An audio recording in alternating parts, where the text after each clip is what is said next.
Halo Infinite multiplayer flight testing. That's happened in the weekend just gone. Me and Tom Ryan-Smith, we've Hello. both been playing it, and it's been quite a wild ride. What do you think, Tom? I think it's very good. Like genuinely a big fan. Like I had so much trepidation going into it because of, Halo 4, Halo 5, those games in general existing. So they're multiplayers anyway. Like they weren't of course they had their audience and people did love those games and Halo 4 did have its moments. Like there were some good like SWAT modes in Halo 4. But yeah, from the past where we were when 343 first started in multiplayer, even down to the Halo 2 remake, it's not been banging. But somehow with this, they've nailed that Halo feel with some new fresh sprinkles, and I bloody love it. Yeah, definitely. I think the Halo Infinite multiplayer, like it's got a few flaws, but it's flighting, so that was expected. But for the most part, this kind of feels like the actual sequel to like Halo 3. Like it feels like this is the next evolutionary step for Halo multiplayer. Like Halo 4 and Halo 5, they tried to do some gimmicky stuff with it. Like, do you remember in Halo 4 you had weapon drops that you could call Oh, in? And then vaguely. yeah, it was a strange one. It's like I can't remember the thing exactly, but it was like weapon drops, and you had loadouts as well, kind of Yeah, to an that extent. was I blame Reach for that. Yeah, and then Halo 5 again was full of more gimmicks, being the advanced movement mechanics, which I think never had a place in Halo. And as we've seen with previous games as well, not previous Halo games, but previous multiplayer games, like Call of Duty tried to do the advanced movement mechanics, and then they went back to the basics. And the same's happened with Halo Infinite. Like they've kept some things in, like the smart aim and the smart aim, whatever Yeah, it's I called. think it's called that when you can aim down sights on guns that just don't need it. So that, and along with sprint and clamber, I was worried about sprint and clamber, like as clamber Hmm. in particular, because I thought that was still a bit advanced movement but when you actually play it, it kind of just fits in rather well. Like I've been Yeah. playing a lot of Warzone, and Warzone has its own kind of climbing mechanics as well. So I think just from doing a year of Warzone, that kind of just felt natural. Yeah, I think to an extent, like as much as Clamber could have felt wrong, like in Halo 5, Advanced Movement was like really tacky and just kind of gimmicky, but the maps also catered towards it. Whereas in what we've played in Halo 5, in Halo Infinite, the maps seem to like they are built around the idea you can clamber and you can do these things, but they don't feel like important factors. Like you don't need to do it. It just feels like, oh, I can't get that ledge. Just clamber, just clamber. It doesn't feel gimmicky. It feels like it should be there rather than just one whole mess of features that just make it so impossible to be comfortable playing the game. Or yeah, it's just a solidly better ingrained way of doing it, and they've nailed it. I think, at least for now. Like on the three maps we've played, we've only played three maps so far. Like maybe down the line when we play the eventual Valhalla remake, maybe in that clamber may just be a bit odd because all you do is climb on the side of a base. Like maybe I don't know, but for now, these maps we've chosen, yeah, advanced movement, Yeah, good. there's been a lot of verticality. That's it, Mm. verticality to these maps. So yeah, there's been many opportunities to use clamber and climb up. Um, at the moment in the beta, or the flighting rather, we're playing against Spartan bots. There Yeah, was the PvP mode that happened yesterday and only yesterday on one which we day. both missed. Yes, it was unfortunate, Mm. but we've played against the bots, and I think we have some opinions on the bots. Obviously, when Halo Infinite comes out, we're not always going to be playing against bots. It's No. going to be actual players. But the bots in the flighting right now, I think they slightly ruin the experience for me, Mm. because they're like you described them when we were playing. They're too perfect. Like they're all in sync and they've got each other's backs. Like they're the perfect trained soldiers, Yeah. and it's wild like how like accurate they can be. Like Mm. if you come up against two bots, you're done. That's it. Like Mm. it's they know how to take you out together. Whereas if it was like the one bot, like you can kind of get used to their scripting. Like you know Oh that they're yeah. gonna throw a grenade at you, and then they're gonna They start are going shooting. to throw a grenade at you. No matter what, they are going to throw a grenade at you. You're gonna get blown up, whether you like it or not. It's gonna happen. Yeah. There's a situation on live fire at the start of every match. If you take the hook left and you go to pick up the battle rifle or whatever's there sometimes on the spawn, the blue team, the bots, will be coming straight at you because that's where their spawn is at the start of the map. And no matter what, if you don't tackle that moment right, as soon as they go, you're dead because they all just start shooting. And in a second, your shields are gone and you're gone. Like I've watched so many people run down there now since I've made that mistake and just get blasted to oblivion because the bots are just, especially now when they get leveled up to Spartan, like you'll always win. You'll still win. They're not great, but their knowledge of the map and knowledge of everything is so ingrained in everything they do. And when they do work in that team unit, when you haven't split them away, they can be brutal. And no matter what, I do find situations where you will be in a gunfight against one of the bots, and next thing you know, you turn around, it's like, oh, it's like, what are you doing here? You just find situations like which I know that sounds really stupid, but like they do things that aren't human. Like they don't make human error. Like you don't do stupid things like I would do, like throwing a grenade at you when you're trying to get the gravity hammer and blowing you off the edge. And yeah, thanks. You're 100% right. There is no human error for them. They're still bots. You can tell they're bots. They every now and then act weirdly. Like I remember in one of the games earlier today, the bot was just like standing on a ledge and just looking down. I was like, okay, strange. I'm gonna shoot you now. Maybe AFK. Yeah, it could have been AFK. Maybe that's it, actually. Maybe they're too good at bots. But yeah, I think that's the main thing for me that's ruining the flighting experience. I kind of wish I was playing against other players. Like, I don't know why PvP was only enabled for one day and they didn't leave it enabled. Maybe in the future, flighting, we will get more PvP stuff. Hopefully so. But yeah, I think when it comes to the other elements of it, because obviously Infinite is introducing variety of new things. We spoke about sprint and smart aim. Well, let's also talk about how they've dealt with equipment now. So like equipment is kind of like a mix between like Halo 3's equipment and Halo Reach's like armor abilities. Yeah, except like it is in that way more Halo 3, I guess, because it's just pickups. Whereas Halo Reach, I think you would start with one, then swap on the go. So it is definitely you don't start with them in this, which is great. I do like them. Like I love, we're going to later, but I fucking love the grapple. It is the most fun in Halo. But I do find that the way, maybe I'm just such a bit of a diehard for Halo 3 and that aesthetic, and this, even though it is kind of taking on board some aspects of it, the appearance of the equipment on the maps doesn't spark much joy, if that makes sense. Like you think about in Halo 3, you'd see it, the bubble shield, and you knew it was the tall thing with the circle on top, and you could see it a mile away on the map. And it was very iconic. You could recognize those things. But where in this, everything is on its own little landing pad, and they look so small. And from a distance, without things on screen, you can't really see what they are until you get there. And I think there needs to be a bit more design work. Maybe scale them up slightly, make them look a bit more, not Halo because they do look Halo, but just make them slightly bit more recognizable. Yeah, make them pop out on the screen. But definitely. I get what you're saying. I think the difference here as well is that, like, which is another new element that they've introduced, the AI system. When you're playing through the games, you'll hear when a power weapon or a power item spawns in, like a little AI like gives you the heads up about it. But it also like highlights it on your heads up display. Like even if you're on the other end of the map, you can see that there is a power item there. You can see the recharge time of it, and when is the perfect moment to pick it up, like the gravity hammer that I was waiting for, and you killed me when trying to pick it up. I didn't kill you because team damage is turned off. I didn't kill you. You're right. No, you just pushed me off the edge. I altered the gravity around you so that you wouldn't make your jump. Yeah, but I agree with you though. I think they do need to be a bit more distinctive, and they need to, like, they don't have a lot of it. What we're playing in Infinite does give me nostalgia, but the equipment doesn't. Like it's.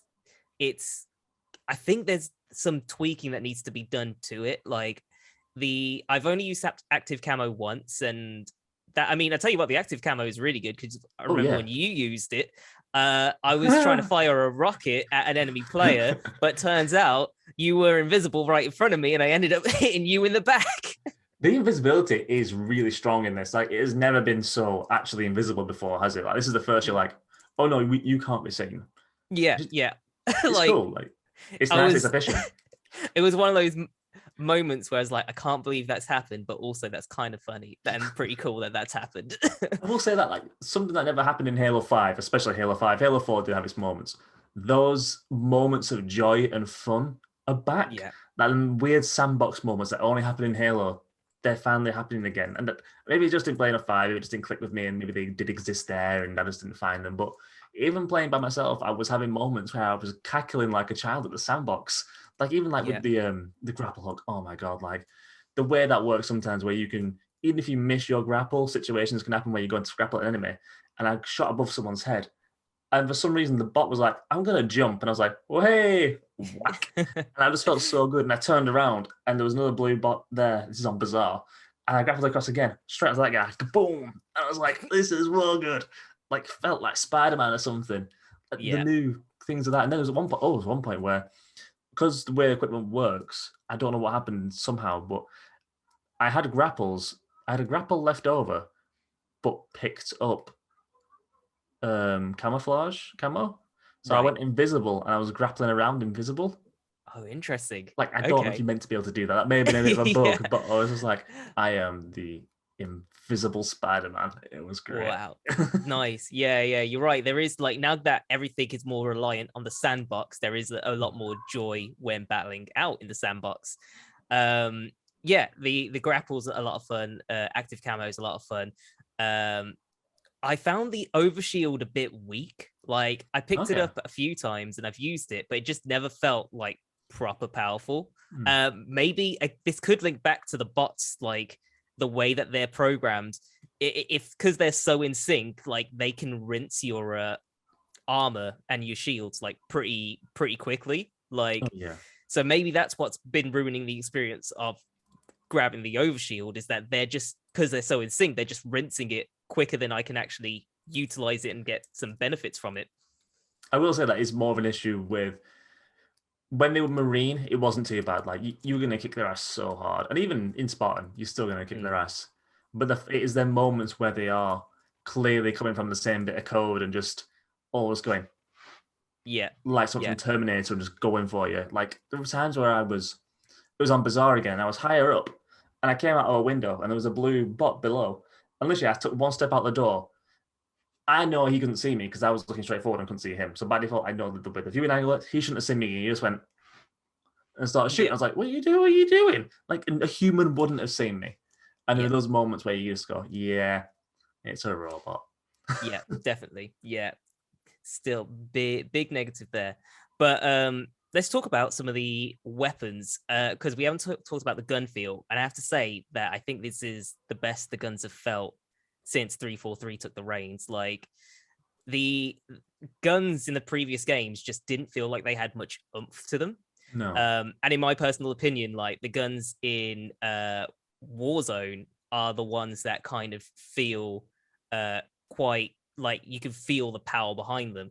But in Infinite, like I get that same feeling now. Like when I pick up a BR, like I can feel like the power of those burst shots.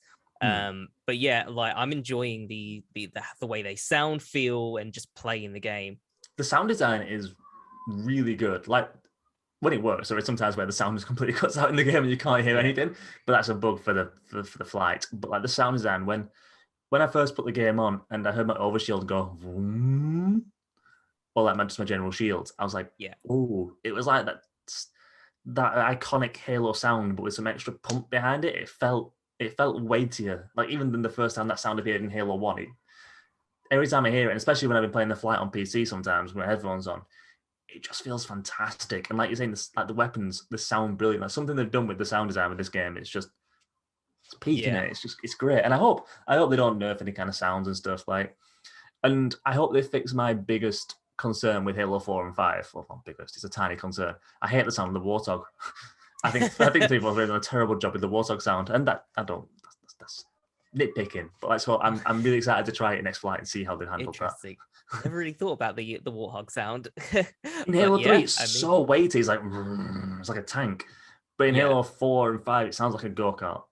Okay, that's my take on it. But like, if they've nailed the sounds of the weapons, they've nailed that iconic Halo sound, hopefully they'll rejig that Warthog sound and make it good. Definitely. I think Complete tangent there, sorry. it's all good. I think to round this off, one of the last things I wanted to talk about was the season pass or the battle pass, and how armor works and all that. Because we spoke about it briefly when we were playing Xbox earlier, and we both like agreed that it was a bit boring, the options that we had available. And I know that this is just flighting, it's just a taste, but it didn't seem that exciting. Like there's way more customization options, which is great. Like that's the thing that I've very much missed from the last two Halos. I loved in Reach and in Halo 3 customizing my Spartan. So there's those options again, but there doesn't seem to be a lot to choose from. Like no, I agree. And when it comes to unlocking them in the battle pass, like because we've got like these credits that we can use to skip forward ranks in the battle pass. I was just doing that a few times, and I was then scrolling through being like, actually there isn't anything really here that I want to skip to. Like there was maybe one armor coating, but that was it. Oh, and I unlocked the visor naturally, like the red visor. But yeah, it's just like that. It just doesn't feel like I can make a really distinct Spartan yet. It's awesome that they've added the what's the word? AI? No, prosthetics, like prosthetic limbs, like that you can do on your legs and your arms. That's really cool. And that how there is 3 body options, not 2 body options. So there isn't just male and female. They're trying to do something that's balanced for everybody. But yeah, just like when it comes to certain pieces that you can put on your armor, it's a bit bland. Yeah. Like, even like when you see that starting lineup of like your team, there's always 2 people, sometimes even 3 with the exact same armor coating. And because you can't pick those accent colors, or at least not now, and I don't think you will be able to, I don't think that's a plan. I think you are stuck with the accents you get with the coating. You kind of it is less bespoke. It does feel like you are just someone with that coating, whereas like in Halo 4 and especially like Halo 3, when you like pick your yellow collar, yellow shoulders and things like that actually felt more that Spartan was me than anything I've seen so far in the customization in Halo Infinite. And hopefully that's solved in the future. Hopefully there's enough coatings and variations that you can maybe feel like you're yourself. And maybe when you do choose your armor set and start picking those small changes to your chest or your shoulders or whatever, they do feel like you. But for now, what we've seen, I just feel like a clone of someone else on my team, and that's not. It seems to go against how they're displaying it in the game. Let's have some final thoughts. My final thoughts being that Halo Infinite's multiplayer, it's heading in the right direction. It's the first one that actually feels like the next step for Halo. The other 2 felt like it strayed too far away, but Infinite is definitely making the right moves. It's going back to focusing on the sandbox rather than focusing on the Spartan, bringing back fan favorite things of being able to customize your armor. But there's a lot of tweaking that needs to be done. Like I need to experience the game not against bots to properly see how things go. But yeah, like I am enjoying it. It's like the first time I've really enjoyed like a Halo multiplayer in a while, and I just want to play more and more of it. It's now a fact, like if I wanted to play Halo, I would turn the Master Chief Collection on. Like I'd never go and matchmake on there. I'd never go anywhere near 4 and 5. I mean, 4 is in the Master Chief Collection, but but like this, I want to go back and play it more. And I'm devastated that I'm not going to be able to play it in a few hours. Like it's the first Halo game that I've got excited about again. Like I was so scared being hyped about this game because we've been hurt so many times. But here we are, like we're playing it, and it's like, oh my god, they've kind of nailed the feel. Like the maps are great. Like Live Fire is not a bad map. Like there's a lot of criticism for 343 making very what's the word for it? Just UNSC facilities and stuff like that. Just making generic maps. Whereas even though Live Fire is that, it feels good. It's interesting. And then you have Recharge, which is inside a factory, and even that, even though it does still fit that metal box stereotype, it feels like Halo. It's different enough, and I don't hate it. And every time I open these maps, I don't go, oh, not this aesthetic again. And then you have Bazaar, which is like Halo 2. It's like turf. It's Halo 2 all over, which is bloody great. But yeah, each one has its own feel of something close to what it used to be, and especially Bazaar, that turf link. It's just nice to have those, like a change, like a variety. And I'm Yeah. looking forward to see what the other maps are like when the game releases or shows more off. Like, I generally Yeah. can't wait to like get some hands on some vehicles and drive around in some big team battle. I just want more because this is good and they're doing Yes. something good. And I hope they've nailed every aspect of it, not just this 1 4v4 situation. Yes, definitely. Yeah, it's going down the right path. I'm enjoying it. Can't wait for the next few flightings to happen, and I can't wait for the game to actually properly get released, which will happen sometime later this year. Still no official release date other than holiday 2021. Unless you listen to the donuts say November. All right, well, that could be a possibility. Who knows? But yeah, Halo Infinite, nice. I'm enjoying it. Nice. Bread.